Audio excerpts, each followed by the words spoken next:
नमस्कार, सौरभ द्विवेदी नाम है हमारा और आप देखना शुरू कर चुके हैं लल्लन टॉप शो। 3 दिन बचे हैं और भारत के इतिहास में एक नया अध्याय जुड़ने वाला है।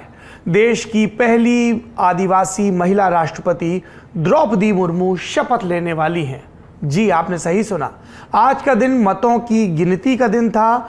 अंतिम नतीजों की राह हम सब देर शाम तक देखते रहे और फिर खबर आई कि द्रौपदी मुर्मू ने 50% का आंकड़ा पार कर लिया है, यानी उनका राष्ट्रपति निर्वाचित होना तय है। अब ये आंकड़ा कहां पर टिकेगा, इसके बारे में और जानकारी देंगे और शो में तमाम दूसरी खबरें भी बताएंगे। पर यह स्पष्ट हो चुका था चुनावी मुकाबले से पहले ही कि मतों की गिनती औपचारिकता है। पहले राउंड की गिनती में ही ये बात साफ भी हो गई। इस दौरान और क्या क्या हुआ आपको विस्तार से बताएंगे।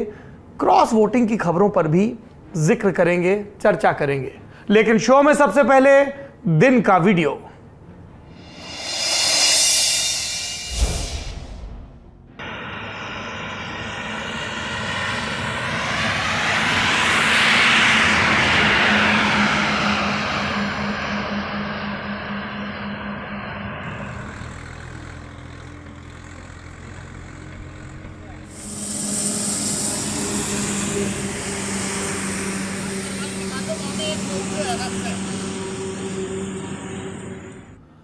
सड़क के 2 हिस्से में बांटता हुआ एक बड़ा सा गड्ढा और गड्ढे में भरा बरसात का पानी। ये तस्वीर है उत्तर प्रदेश में जालौन जिले के छिरिया सलेमपुर गांव में मौजूद मुख्यमंत्री योगी आदित्यनाथ के ड्रीम प्रोजेक्ट बुंदेलखंड एक्सप्रेसवे की। इसी एक्सप्रेसवे का उद्घाटन प्रधानमंत्री नरेंद्र मोदी ने बीते हफ्ते किया था।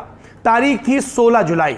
14,800 करोड़ की लागत से 296 किलोमीटर लंबा 4 लेन एक्सप्रेसवे बना तो केंद्र और राज्य दोनों सरकारों से इसका जोर शोर से प्रचार किया गया।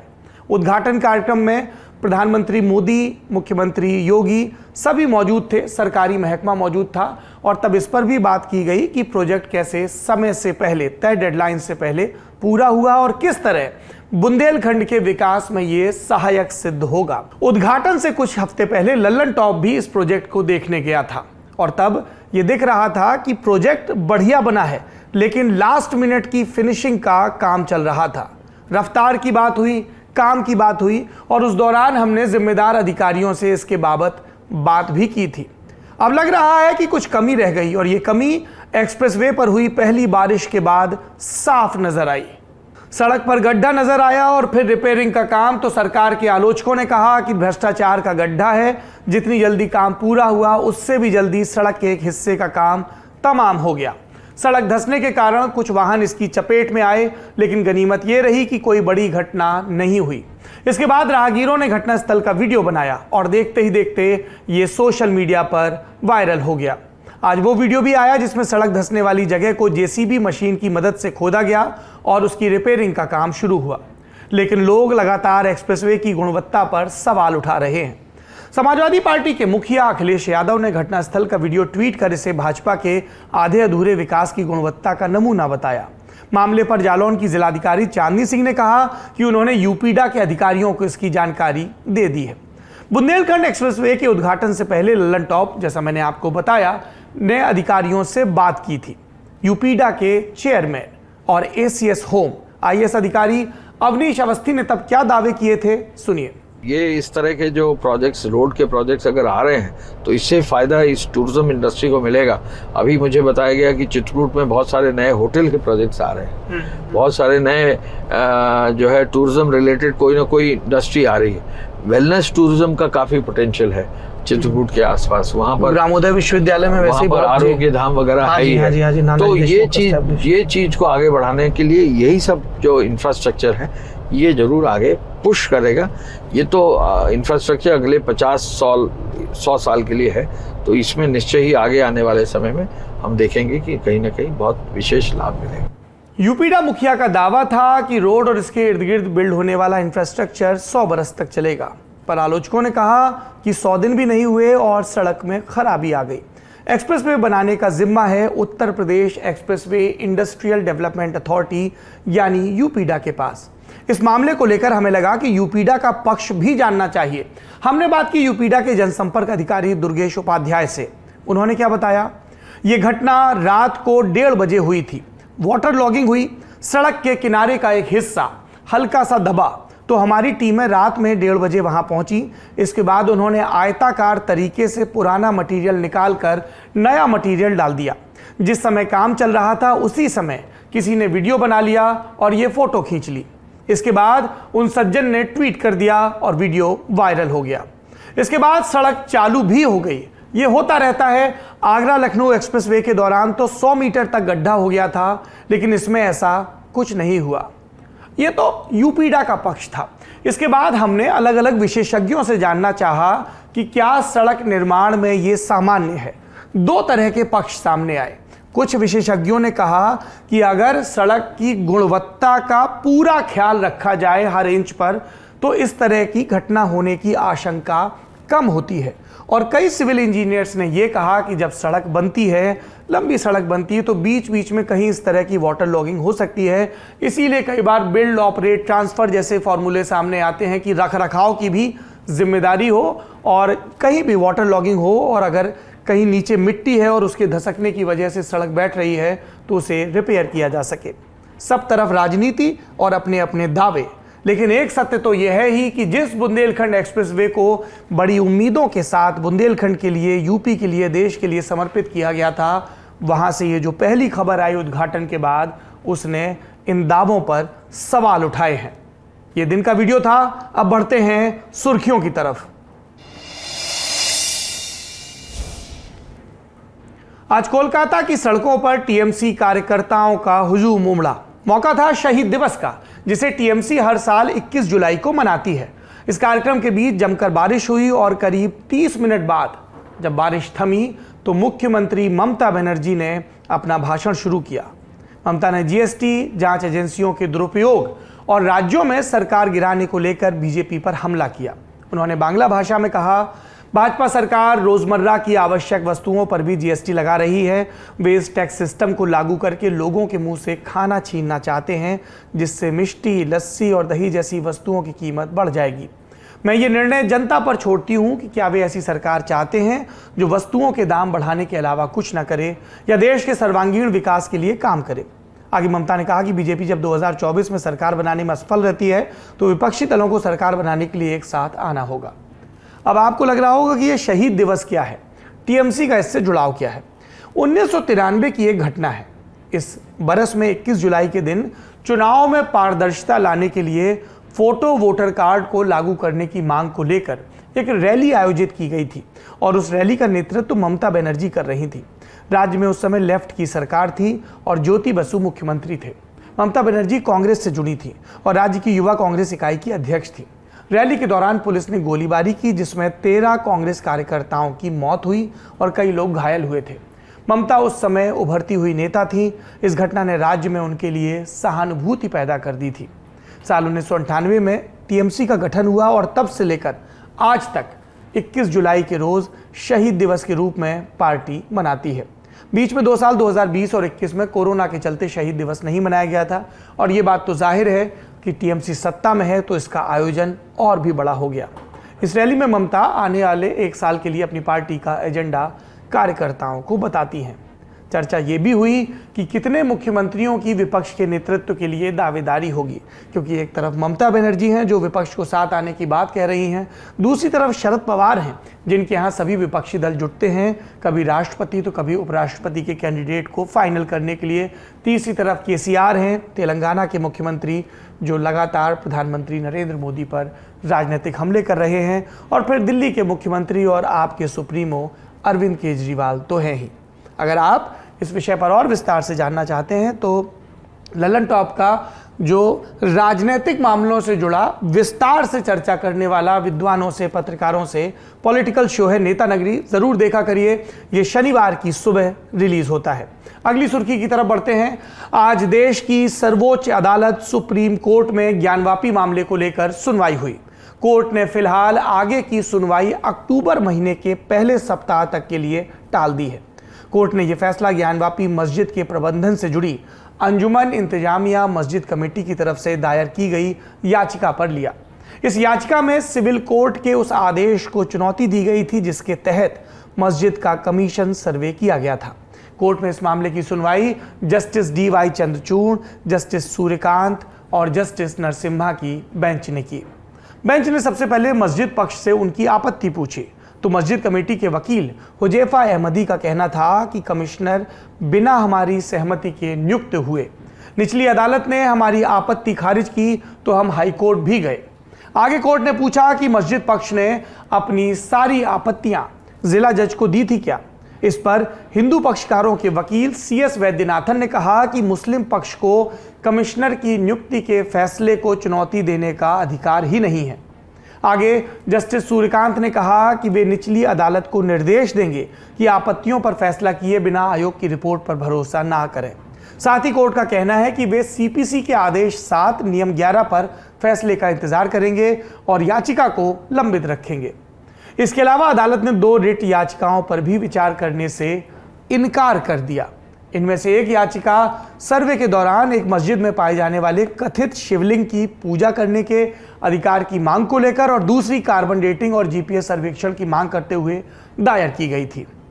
आपने सुप्रीम कोर्ट के अपडेट सुने। कोर्ट से एक अपडेट और है गुजरात से। फिल्म मेकर अविनाश दास को गृह मंत्री अमित शाह के बारे में ट्वीट करने और जिसको कहा गया कि वो गलत संदर्भ में ट्वीट किया गया और राष्ट्रीय प्रतीकों के अपमान के सिलसिले में गुजरात की पुलिस ने गिरफ्तार किया था। आज उन्हें जमानत मिल गई।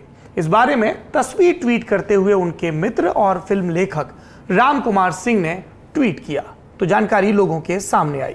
अगली सुर्खी, यूपी सरकार में नाराज चल रहे मंत्री दिनेश खटीक ने आज सूबे के मुख्यमंत्री योगी आदित्यनाथ से मुलाकात की। मुलाकात के बाद दिनेश खटीक ने मीडिया से बातचीत की। सुनिए।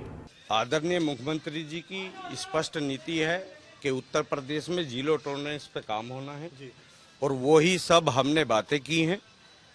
जो हमारी समस्या थी, जो इश्यूज थे, वो माननीय मुख्यमंत्री जी को हमने बताया है और माननीय मुख्यमंत्री जी उत्तर प्रदेश को बड़ी ईमानदारी से चला रहे हैं और आगे भी चलाएंगे। आपने लेटर में काफी कुछ कहा था, उस पर आप क्या कहेंगे? आपने दलितों को जो मैंने लिखा है उस पर अगर कानूनी कार्रवाई होगी उसके ऊपर माननीय मुख्यमंत्री जी ने पूर्ण भी मौजूद थे, उन्होंने कुछ कहा सर? स्वतंत्र देव सिंह जी मेरे बड़े भाई हैं और वो कैबिनेट मंत्री हैं, मेरे प्रदेश अध्यक्ष हैं मेरे। सीएम योगी की जीरो टॉलरेंस की नीति और स्वतंत्र देव सिंह बड़े भाई हैं। इन बातों को सुनकर ऐसा माना जा सकता है कि अब जल शक्ति मंत्रालय में सब कुछ ठीक है, लेकिन बीजेपी के लिए यूपी में फिलहाल सब ठीक नहीं नजर आ रहा है। एक दिन पहले दिनेश खटीक ने इस्तीफा देते हुए कहा था कि दलित होने के कारण अधिकारी उनकी बात नहीं मानते।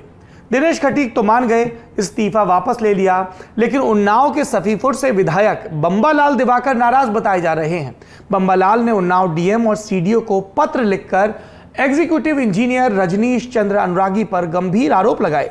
विधायक का कहना है कि executive engineer Rajnish phone receive नहीं करते, फोन उठाते भी हैं तो अभद्र भाषा का इस्तेमाल करते हैं। वैसे तबादले, इस्तीफे और जांच की आंच स्वास्थ्य विभाग में भी पहुंच चुकी है। यूपी में चिकित्सा एवं स्वास्थ्य विभाग के अपर मुख्य सचिव अमित मोहन प्रसाद की शिकायत अब प्रधानमंत्री के कार्यालय में भी की गई, जिस पर पीएमओ ने यूपी के मुख्य सचिव को मामले की जांच का आदेश दिया। यह शिकायत आरक्यूब ग्रुप के मालिक महेश श्रीवास्तव ने विद्वेष की भावना से भुगतान रोकने को लेकर की थी। इन्हीं अमित मोहन प्रसाद को लेकर डिप्टी सीएम और स्वास्थ्य महकमे के मंत्री ब्रजेश पाठक की एक चिट्ठी चर्चा में रही थी। उस चिट्ठी में कहा गया था कि ट्रांसफर पोस्टिंग में नियमों का ढंग से पालन नहीं किया गया, भ्रष्टाचार का जिक्र भी था, जिसके बाद मुख्यमंत्री योगी आदित्यनाथ ने चीफ सेक्रेटरी के ही नेतृत्व में एक कमेटी बनाई थी, जिसको जांच का आदेश दिया गया था। उसकी रिपोर्ट और आगे की कार्रवाई का अब सबको इंतजार है। अगर आप स्वास्थ्य विभाग से जुड़ी और भी जानकारियां चाहते हैं तो इस हफ्ते की इंडिया टुडे हिंदी मैगजीन जरूर पढ़ें, जिसमें विस्तार से इसके बारे में, इस पूरे प्रकरण के बारे में और दूसरे संबंधित प्रकरणों के बारे में बताया गया है। अगली सुर्खी की तरफ बढ़ते हैं। आज कांग्रेस अध्यक्ष सोनिया गांधी से नेशनल हेराल्ड अखबार मामले में ईडी ने पूछताछ की। दिल्ली के ईडी ऑफिस में करीब 2 घंटे की यह पूछताछ अखबार से जुड़े कथित मनी लॉन्ड्रिंग केस में हुई। पूछताछ के बाद 25 जुलाई को एक बार फिर सोनिया गांधी को हाजिर होने के लिए कहा गया।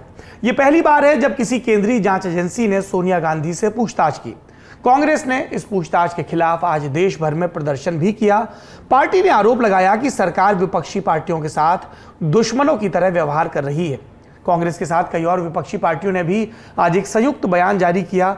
इसमें कहा गया कि सरकार अपने राजनीतिक विरोधियों के खिलाफ प्रतिशोध की कार्रवाई कर रही है, विपक्षी दलों के नेताओं को लगातार टारगेट कर रही है। इस पर केंद्रीय मंत्री प्रहलाद जोशी ने टिप्पणी की। उन्होंने विपक्ष के विरोध को लेकर लोकसभा में एक बयान दिया और पूछा कि कानून के सामने हर व्यक्ति बराबर है या नहीं। मंत्री ने कहा, क्या कांग्रेस अध्यक्ष एक सुपर ह्यूमन है? कांग्रेस वालों को लगता है कि वे कानून से ऊपर हैं। ये थी सुर्खियां। अब चलते हैं दिन की बड़ी खबर की तरफ। कई पल ऐसे होते हैं जिनके आने में कई दशक, कई सदियां लग जाती हैं। ये वही पल है। राष्ट्रपति चुनाव में वोटों की गिनती के बाद अब ये तय है कि एक आदिवासी महिला हमारे देश की राष्ट्रपति बनने जा रही है। आदिवासी शब्द दो शब्दों आदि और वासी से मिलकर बना है, जिसका अर्थ मूल निवासी होता है।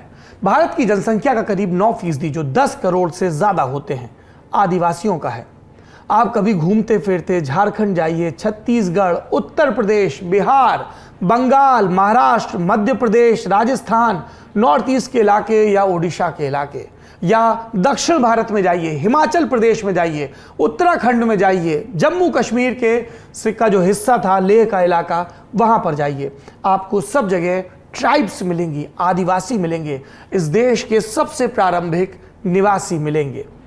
इन सब के बीच आप जाएंगे तो आपको उनकी जिंदगी के बारे में ब्यौरे मिलेंगे, उनके प्रकृति प्रेम के बारे में पता चलेगा, अभाव और संघर्ष के बारे में पता चलेगा, जीवन यापन के तौर तरीकों के बारे में पता चलेगा। द्रौपदी मुर्मू का राष्ट्रपति बनना आपको यकीनन एक बड़ी और बदलावकारी घटना लगने लगेगा। इसके बाद एक अति सामान्य सी पृष्ठभूमि से उठकर देश के सर्वोच्च पद पर पहुंचने की कहानी अपने आप में किसी रोमांच से कम नहीं है। नतीजे क्या रहे इसके बारे में तो आपको विस्तार से बताएंगे, लेकिन पहले कुछ तस्वीरों पर नजर डालिए।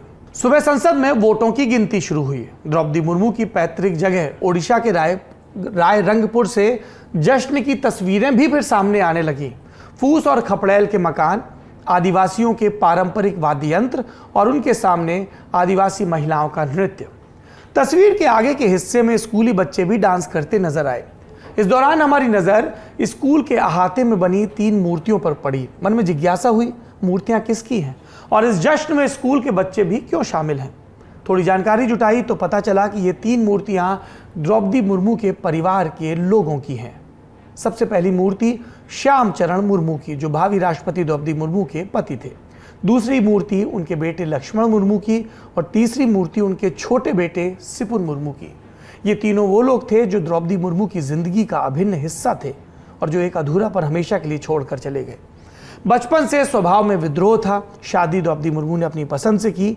साल 2014 में उनके पति श्यामचरण मुर्मू की मृत्यु हो गई। इससे पहले 2013 में बेटे लक्ष्मण मुर्मू की और उससे भी पहले छोटे बेटे सिपुर मुर्मू की मौत हो गई। जिस जगह ये मूर्तियां लगी हैं वो स्कूल का प्रांगण है। ये जमीन पहले द्रौपदी मुर्मू के परिवार की थी, बाद में जमीन दान दे दी गई ताकि गरीब बच्चों के लिए स्कूल बन सके, और स्कूल बना भी। 60 से ज्यादा बच्चे स्कूल के हॉस्टल में रहते हैं और पढ़ाई करते हैं। मुर्मू ओडिशा के मयूरभंज जिले की रहने वाली हैं। गांव का नाम है बेडापोसी। 7वीं तक की पढ़ाई उन्होंने गांव के ही सरकारी स्कूल में की। पंचायती राज व्यवस्था में पिता और दादा गांव के सरपंच भी रह चुके थे, सो राजनीति का एक हिस्सा तो विरासत में मिला। संथाल आदिवासी समाज से आने वाली मुर्मू ने बीए की पढ़ाई के बाद ओडिशा सरकार के सिंचाई और बिजली विभाग में बतौर जूनियर असिस्टेंट काम किया। फिर 3 साल तक अध्यापन का काम किया और उसके बाद राजनीति की तरफ मुड़ गई। भारतीय जनता पार्टी से जुड़ी। 1997 में उन्होंने मयूरभंज के रायरंगपुर से पार्षदी का चुनाव जीता। राजनीति की गाड़ी चल पड़ी। 2000 के साल में वो विधायक भी बनी भाजपा के टिकट पर। ये वो दौर था जब नवीन पटनायक को अटल बिहारी वाजपेयी के नेतृत्व में एनडीए ओडिशा में अपना चेहरा बनाकर प्रस्तुत कर रहा था। उन्होंने अपने पिता की लेगेसी को आगे बढ़ाकर बीजू जनता दल बनाया था। बीजू जनता दल और भारतीय जनता पार्टी ने मिलकर चुनाव लड़ा था और सरकार बनाई थी। इस गठबंधन सरकार में द्रौपदी मुर्मू विधायक भी बनी और मंत्री भी। 2009 आते आते बीजेडी ने बीजेपी से नाता तोड़ लिया, तो फिर चुनाव हुआ तो मुर्मू विधानसभा का चुनाव हार गई। लेकिन राष्ट्रीय स्तर पर उनका नाम फिर सुर्खियों में लौटा। कब? जब नरेंद्र मोदी की सरकार ने उन्हें 2015 में झारखंड का राज्यपाल बनाया। झारखंड के लिए वो जीके का सवाल भी बन गई, क्योंकि झारखंड के राजभवन में पहली बार किसी आदिवासी महिला को नियुक्त किया गया था। झारखंड भी आदिवासी समाज का बाहुल्य है और फिलहाल वहां पर जो मुख्यमंत्री हैं हेमंत सोरेन, वो भी उसी संथाल समाज से आते हैं जिससे देश की भावी राष्ट्रपति द्रौपदी मुर्मू आती हैं। द्रौपदी मुर्मू के राष्ट्रपति पद का उम्मीदवार बनने की सूचना मिलने की कहानी भी दिलचस्प है। बीते दिनों आज तक न्यूज़ चैनल से बात करते हुए द्रौपदी मुर्मू के छोटे भाई ने बताया कि उनके घर में मोबाइल का नेटवर्क ठीक से नहीं आता। पीएमओ से किसी पड़ोसी के पास फ़ोन आया, उसे ज़्यादा कुछ समझ नहीं आया। द्रौपदी मुर्मू से फ़ोन पर बात कराने के लिए कहा गया। इससे पहले कोई सूचना नहीं थी। पड़ोसी फ़ोन घर पर ले जाकर बात करता है, तब द्रौपदी मुर्मू को पता लगता है कि उन्हें एनडीए का राष्ट्रपति पद का उम्मीदवार बनाया जा रहा है। भाई ने बात करते हुए कहा, द्रौपदी मुर्मू ने भाई से बात करते हुए कि अभी किसी को बताइएगा नहीं, जब पार्टी आधिकारिक रूप से ऐलान करे उसके बाद ही ये खबर प्रकट होनी चाहिए। और फिर कुछ ही घंटों में टीवी पर ब्रेकिंग न्यूज़ चलने लगी और उसके बाद घर पर देर रात तक बधाई देने वालों का तांता भी लगा रहा। मुर्मू के जीवन के बारे में ललन टॉप आपको नियमित रूप से बताता रहा है। हमने अपने मौजूदा राष्ट्रपति और पिछले राष्ट्रपतियों पर विस्तार से पॉलिटिकल किस्सों की एक सीरीज भी की है, महामहिम के नाम से, जिसमें आपको बाबू डॉक्टर राजेंद्र प्रसाद से लेकर रामनाथ कोविंद तक के जीवन, उनकी राजनीति और उनके चुने जाने के राजनीतिक हालातों के बारे में विस्तार से बताया है। आप इस सीरीज को ललन टॉप पर देख सकते हैं। आज के शो के डिस्क्रिप्शन में भी आपको महामहिम की प्लेलिस्ट का लिंक मिल जाएगा। और रही नए राष्ट्रपति की बात, तो उनसे जुड़ा महामहिम का एपिसोड भी जल्द आपके सामने प्रस्तुत होगा। अब हम बार बार भावी राष्ट्रपति कह रहे हैं, उसके लिए ज़रूरी था कि वोट हो और फिर होती है वोटों की गिनती, जो आज के रोज़ हुई। राष्ट्रपति चुनाव में कुल वोटों की गिनती है 4796, यानी देश के सांसदों और विधायकों की कुल संख्या। ध्यान दीजिए, मतों का मूल्य अलग विषय है। 18 जुलाई को हुए चुनाव में कुल वोट पड़े 4754। 13 सांसद और 34 विधायक वोट नहीं दे पाए। गिनती के दौरान 15 सांसदों का वोट खारिज भी हो गया। हम आपको पहले के ललन टॉप शो में भी बता चुके हैं, राष्ट्रपति चुनाव बैलेट पेपर के जरिए होता है। अगर स्याही इधर उधर हो जाए, पेपर को ठीक तरीके से ना मोड़ा जाए, तो वोट इनवैलिड हो जाता है। इसीलिए पार्टियां अपने प्रतिनिधियों के लिए ट्रेनिंग भी करती हैं वोटिंग से पहले। खैर, गिनती शुरू हुई। पहले राउंड की गिनती के बाद पता चला कि एनडीए के उम्मीदवार द्रौपदी मुर्मू के समर्थन में कुल 540 सांसदों ने वोट दिया, जबकि विपक्ष के उम्मीदवार यशवंत सिन्हा को लोकसभा और राज्यसभा दोनों मिलाकर सिर्फ 208 वोट ही हासिल हुए। काउंटिंग के वक्त सबसे पहले वोटों की छटाई हुई, यानी रिटर्निंग ऑफिसर ने मतों की जांच की। सांसदों के मतपत्र में प्राथमिकता हरे रंग के पेन से और विधायकों के मतपत्र में गुलाबी रंग के पेन से लिखी होती है, जिससे सांसद और विधायकों का फर्क भी पता चल जाए। फिर 2 ट्रे लगाई गई, एक द्रौपदी मुर्मू के वोटों की, दूसरी यशवंत सिन्हा के वोटों की। सबसे पहले विधायकों के मतपत्रों की छटनी हुई, फिर सांसदों की। मुर्मू को प्राथमिकता वाला मतपत्र उनके नाम वाली ट्रे में और सिन्हा को प्राथमिकता वाला मतपत्र उनके नाम वाली ट्रे में रखा गया। संसद भवन के कमरा नंबर 63 के बाहर मीडिया स्टैंड भी बनाया गया, जहां थोड़ी थोड़ी देर में रुझान बताए जाते रहे। रायसीना हिल की दौड़ के लिए पहले राउंड की काउंटिंग में ही द्रौपदी मुर्मू ने विपक्ष के उम्मीदवार यशवंत सिन्हा को काफी पीछे छोड़ दिया था। पहले राउंड में मुर्मू को 748 में 540 वोट मिले, जबकि यशवंत सिन्हा को 208 मत मिले। यशवंत सिन्हा ने सांसदों और विधायकों से अंतरात्मा की आवाज सुनकर वोट देने के लिए कहा था, लेकिन सब जानते हैं कि नेता अपनी अंतरात्मा की आवाज कब और कैसे सुनते हैं। आखिरी बार चौथे राष्ट्रपति के चुनाव के दौरान सांसदों और विधायकों ने अंतरात्मा की आवाज सुनकर कुछ वोट दिए थे। तब निर्दलीय प्रत्याशी के तौर पर उस वक्त तक, यानी चुनाव के पहले तक, उपराष्ट्रपति रहे वीवी गिरी देश के राष्ट्रपति बने थे। इकलौता मौका जब दूसरी वरीयता के वोट भी गिने जाने पड़े थे, लेकिन तब अंतरात्मा की आवाज सुनने की अपील किसी उम्मीदवार ने नहीं, बल्कि तत्कालीन प्रधानमंत्री इंदिरा गांधी ने की थी।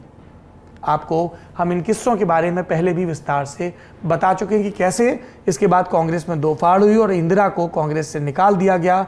और निकालने की वजह क्योंकि कांग्रेस के आधिकारिक प्रत्याशी नीलम संजीव रेड्डी, उनके खिलाफ इंदिरा गांधी ने वीवी गिरी को अपना उम्मीदवार बनाया, जबकि कुछ रोज पहले ही उन्होंने नीलम संजीव रेड्डी के पर्चे पर दस्तखत किए थे। कांग्रेस की हिस्ट्री में इस लड़ाई को ओल्ड गार्ड्स वर्सेस युवा तुर्क की लड़ाई बताया गया और इसमें इंदिरा गांधी की जीत हुई थी। पर अंतरात्मा कुल मिलाकर बहुत ही जटिल और अदृश्य वस्तु है, जिसकी खोज मौके और नजाकत के हिसाब से ही होती है। उसके बाद जरूरत नहीं पड़ी। इस बार के चुनाव में भी ऐसा कोई चांस दूर दूर तक नजर नहीं आ रहा था, इसलिए नतीजे द्रौपदी मुर्मू के पक्ष में रहे। काउंटिंग के बारे में किन चरणों में क्या व्यवस्था रही, टोटल कितने वोट मिले, आपको जानकारी दे रहे हैं न्यूज रूम से हमारे साथी अभिनव। जी सौरभ, जो राष्ट्रपति चुनाव की गिनती थी अमूमन इस बार ज़्यादा देर तक चली और जो देर शाम तक हमें जो आंकड़े मिले वो था कि द्रौपदी मुर्मू के खाते में 3,219 सांसदों और विधायकों के वोट पड़े, जिसका टोटल काउंट नहीं, टोटल गिनती हुई 3,219, और इसमें से द्रौपदी मुर्मू के खाते में 2,161 सांसदों और विधायकों का वोट मिला, और इसमें 5,77,777 इनके वोटों का काउंट है, जबकि यशवंत सिन्हा के खाते में 1,058 सांसदों और विधायकों सबको मिला करके वोट मिले हैं, जिसका टोटल वैल्यू होता है 2,61,062। ये फिर भी फाइनल आंकड़ा नहीं है। ऐसा कहा जा रहा है कि द्रौपदी मुर्मू के हिस्से में जो वोट आएंगे वो 6 lakh, 6.5 lakh total vote value जो है वो क्रॉस कर सकती है, क्योंकि उससे उन्हें इससे भी ज़्यादा वोट मिले हैं। और दूसरी बड़ी बात ये कि यशवंत सिन्हा के खाते में जितने वोट पड़ने थे वो वोट उनको नहीं मिले। इसके पीछे की वजह बताई जा रही है कि क्रॉस वोटिंग हुई है। सांसदों के क्रॉस वोटिंग की चर्चा जैसे सौरभ आपने की, उसी तरीके से कई जगहों पर विधायकों के क्रॉस वोटिंग की भी चर्चा है। वो विधायकों की क्रॉस वोटिंग कहाँ हुई, कैसे हुई, इसके बारे में बताएंगे। और उसके बाद जो है शाम होते होते जो है शाम को प्रधानमंत्री मोदी, तमाम बीजेपी के बड़े नेता वो द्रौपदी मुर्मू के घर पे गए, उनको बधाई दी। वो देश की 15वीं राष्ट्रपति होंगी। लेकिन अब बड़ा सवाल ये फंसता है कि क्रॉस वोटिंग कहाँ हुई, किस किस ने क्रॉस वोटिंग की। तो इसकी जानकारी हमको जो है हमारे न्यूज़ रूम में हमको मिल गए राहुल श्रीवास्तव सर, जो वरिष्ठ पत्रकार हैं, पॉलिटिकल बीट कवर करते हैं। तो सर, ऐसा ये बात सही है कि क्रॉस वोटिंग हुई है? देखिए, जो विपक्ष की लामबंदी थी इस चुनाव में, विपक्ष पहले बिखरा रहा कि कांग्रेस अपना कैंडिडेट नहीं दे पाई, और जब आए तो यशवंत सिन्हा को लाया गया, जबकि बीजेपी ने एक बड़ा सिंबल, पॉलिटिकल सिंबल क्रिएट किया द्रौपदी मुर्मू जी को अपना कैंडिडेट बना करके। उसके बाद विपक्ष में दरारें पड़नी शुरू हुई तो पार्टियां खिसकने लगीं। जेएमएम खिसक गई, शिवसेना जो उद्धव ठाकरे ग्रुप है वो टूट गया। लेकिन उसके बाद एक और बात दिखती है कि किस तरह से पॉलिटिकल पार्टीज ने इस पे मंथन कितना ख़राब किया था कि वो अपने एमएलए विधायकों को ही नहीं संभाल पाए। अगर आप देखिए तो 17 लोकसभा सांसदों ने क्रॉस वोट किया है, 540 पढ़ने थे बीजेपी को पढ़ने थे, और 12 राज्यों में 104 विधायकों ने क्रॉस वोट कर दिया है। असम में 22 विधायक हैं जो कि विपक्ष से टूट करके बीजेपी के मुर्मू जी के खेमे में आए, उनको वोट दिया। इसके अलावा 19 हैं मध्य प्रदेश में, महाराष्ट्र में 16 हैं, 10 हैं झारखंड में, और इसी तरह से 10 और हैं गुजरात में। यानी कि पार्टियां टूटी, सदस्य टूटे, और यहाँ तक कि एमएलए टूट करके चले गए हैं। यानी कहीं ना कहीं जो रणनीति थी विपक्ष की, उसमें गहरा सेटबैक हुआ है कि वो पार्टी के अपने एमएलएज तक को कंट्रोल नहीं कर पाए हैं। और ये दर्शाता है कि बीजेपी का द्रौपदी मुर्मू को फील्ड करना, अपना उम्मीदवार बनाना कितना बड़ा तुरुप का पत्ता था। मतलब आप कह रहे हैं गुजरात, असम, इन सब जगहों पे क्रॉस वोटिंग हुई है जहां पे विपक्ष में मुख्य तौर पे कांग्रेस है? जी देखिए, मैं आपको बताता हूं कि असम में मुख्य तौर पे कांग्रेस है, और यूपीए को सिर्फ 20 वोट मिले हैं 22 में से। 22 वोट उनके खिलाफ गए हैं। इसके अलावा अगर आप देखिए तो छोटे 12 राज्य हैं, जिसमें सबसे बड़ा फिगर असम का है। यानी हेमंत बिश्व शर्मा ने अपना कमाल दिखाया है, और जो प्रेशर है, यही नहीं, ये टूट देखिए 12 राज्यों में विधायकों का टूटना भी है। इसका दबाव देखिए ऐसा हो गया है कि ममता बनर्जी को डिक्लेयर करना पड़ा कि वो एक अपने राज्य में ट्राइबल दिवस मनाएंगी।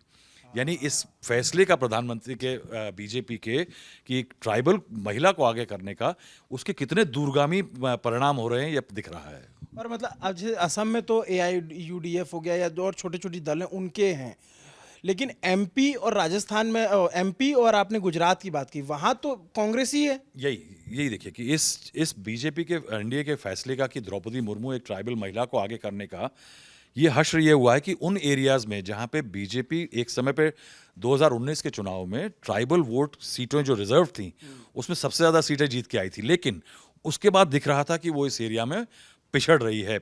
झारखंड हार गई, छत्तीसगढ़ हार गई, मध्य प्रदेश के ट्राइबल बेल्ट में हार गई, गुजरात के ट्राइबल बेल्ट में बीजेपी को नुकसान हुआ था, जी उसमें नुकसान हो रहा था। अब देखिए कि उन इलाकों में जो ट्राइबल एमएलए हैं वो बीजेपी अपनी पार्टी की लाइन तोड़ करके बीजेपी के कैंडिडेट को वोट कर रहे हैं।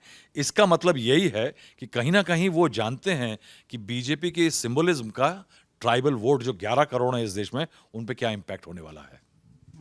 तो ये एक बड़ा सिनेरियो रहा जिसका विश्लेषण नेता नगरी में हमें लगता है आप लोग और बेहतर तरीके से करेंगे। बाकी दलों से समर्थन मिलने के बाद बीजेपी को कुल 523 सांसदों का समर्थन था, जबकि उनके प्रत्याशी को 540 सांसदों का वोट मिला। तो फिर चुनावी चाणक्यों ने ये बात शुरू कर दी कि विपक्ष के 17 सांसद कौन से हैं जिन्होंने क्रॉस वोटिंग की।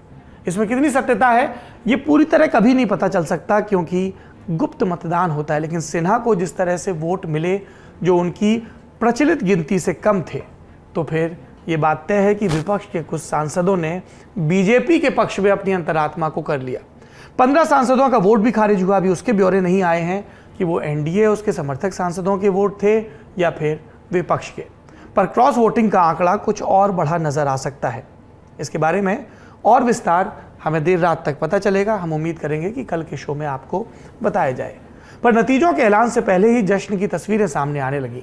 जगह जगह बीजेपी कार्यकर्ता रंग गुलाल उड़ाते नजर आए। खासकर ओडिशा में दूसरी बार महिला बनेंगी राष्ट्रपति। इससे पहले प्रतिभा पाटिल बनी थी यूपीए के राज में, और पहली दफा आदिवासी समाज से आने वाला कोई व्यक्ति, कोई महिला राष्ट्रपति बनेगी।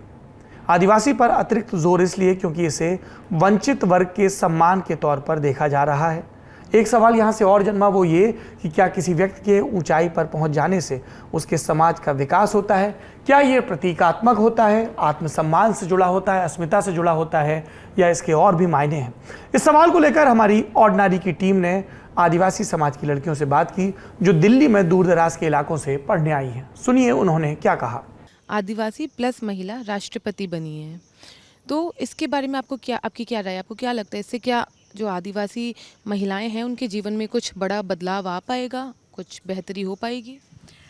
हाँ, एक तरीके से कहा जा सकता है कि now people will like start talking about it. कि जैसे फॉर एग्जांपल, जैसे हम पहले दिल्ली आए थे तो कॉलेज में सबसे पहले मुझे पूछा गया था कि आपका नाम क्या है, आप कहाँ से हो, वेयर यू फ्रॉम? तो मैंने बोला झारखंड। तो आई डोंट नो, पहला तो एक ये है कि एक झारखंड होने एक स्टेट है, उसी को एक्सेप्ट करने में लोगों को अच्छा हो के झारखंड। तो दूसरा सवाल मुझसे ये पूछा गया था कि वो झारखंड वालों को हिंदी आती है? तो इट्स लाइक हाँ आती है। तो ये जो अगर एक रिप्रेजेंटेशन जो दिया जाएगा अभी एक आदिवासी महिला को, तो लोगों को पता चलेगा कि okay Adivasi people are there, they have their own culture, कि लोग जानेंगे कि क्या है, ये है, वो है। ये बात से मैं सहमत हूँ। मुझे लगता है एक आदिवासी महिला होने के नाते मैं उनके इस कार्यकाल के लिए उनको शुभकामनाएं देना चाहूँगी और उनसे रिक्वेस्ट करना चाहूँगी कि जो आदिवासी महिलाओं की स्थिति बनी हुई है देश भर में, वो डोमेस्टिक हेल्पर के बतौर बहुत शोषित हैं। वो हर एक ईंट भट्ठे में जाकर के काम करने के लिए मजबूर हैं। वो पंजाब के खेतों में जाकर के काम करने के लिए मजबूर हैं। उनको अपने क्षेत्र में रह कर के वहाँ पे एक मार्जिनलाइजेशन झेलना पड़ रहा है।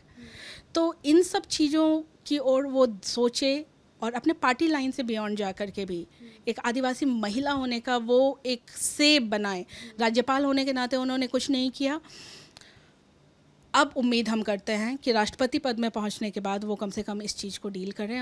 मेरी राय इसमें यही है कि मुझे ऐसा लगता है कि मतलब इवन दो अगर एक ट्राइबल वुमेन अगर प्रेसिडेंट राष्ट्रपति बन भी जाती है, तो इससे ये मतलब नहीं होता है कि जो बाकी जो देश में जो आदिवासी हुए हैं उनका काफ़ी मतलब विकास हो जाएगा। विकास जो है वो एक्चुअल में आपका मतलब जो पॉलिसीज़ वगैरह जो है उनमें बदलाव आना चाहिए। ये नहीं कि आप एक ट्राइबल वुमेन को आप राष्ट्रपति का पद दे रहे हो तो उसका मतलब ये है कि आप उद्धार कर दे रहे हो आदिवासियों का। इस तरह का मतलब मीडिया में मेरा मानना है कि इस तरह का रिप्रेजेंटेशन किया जा रहा है। पहली बार ऐसा कुछ हुआ है तो परहैप्स इन फ्यूचर में भी कुछ प्रेरणा मिले लोगों को। अगर मैं ये समझना चाहूँ कि द्रौपदी मुर्मू के राष्ट्रपति बनने थे, क्या क्या उम्मीदें हैं अब आप लोगों को? क्या बदलाव आप चाह रहे हैं कि ये तो आ ही जाने चाहिए महिलाओं को लेकर, वो भी आदिवासी महिलाओं को लेकर? तो फर्स्ट ऑफ ऑल ये बोलना चाहेंगे कि ये बहुत अच्छा बात है कि पहली बार कोई आदिवासी महिला को नॉमिनेट किया जा रहा है। उसका नाम हम लोग देख रहे हैं आते हुए। And she is of course an inspiration to I think every Adivasi woman out there, every tribal woman out there. But अब ये देखने की ज़रूरत है कि क्या रिप्रेजेंटेशन सिर्फ काफ़ी है, क्या द्रौपदी मुर्मू को रिप्रेजेंटेशन दे के, रिप्रेजेंटेशन के नाम पे खड़ा करके, क्या एक्चुअल जो कंडीशंस है आदिवासियों के या आदिवासी महिलाओं के, उसमें कुछ सुधार आते हैं कि नहीं। Especially I would like to see improvement in education, क्योंकि एजुकेशन जो है वो बेसिक नेसेसिटी है, ठीक है, and it is a right. Unfortunately हमारे देश में it is like a privilege कि जो अपर स्ट्रेटा के लोग हैं, अपर कास्ट मर्द हैं, अपर कास्ट कम्युनिटी से जो लोग आते हैं उनके लिए काफ़ी आसान है, but people belonging to the lower strata of the society it's very difficult for them. So I would like to see something really concrete happening in education, the field of education, especially for Adivasi women. So, yeah. आदिवासी छात्राओं के मन में उम्मीद है कि शायद उनके समाज के लिए द्रौपदी मुर्मू के राष्ट्रपति बनने के बाद कुछ हो। पहले के उदाहरणों को देखते हुए थोड़ी नाउम्मीदी भी है, लेकिन हम फिर भी उम्मीद करते हैं नई राष्ट्रपति के कार्यकाल में नए कीर्तिमान देश गढ़े और आज़ादी के अमृत महोत्सव में देश के हर वंचित तबके की चिंता राज्य करे, जिससे कल्याणकारी होने की उम्मीद की जाती है। प्रधानमंत्री नरेंद्र मोदी की तरफ से तत्कालीन राष्ट्रपति रामनाथ कोविंद को दिए गए डिनर के साथ ही उनकी विदाई की भी औपचारिक शुरुआत हो गई है। ये अब जो जा रहे हैं उनसे जुड़ी खबर है।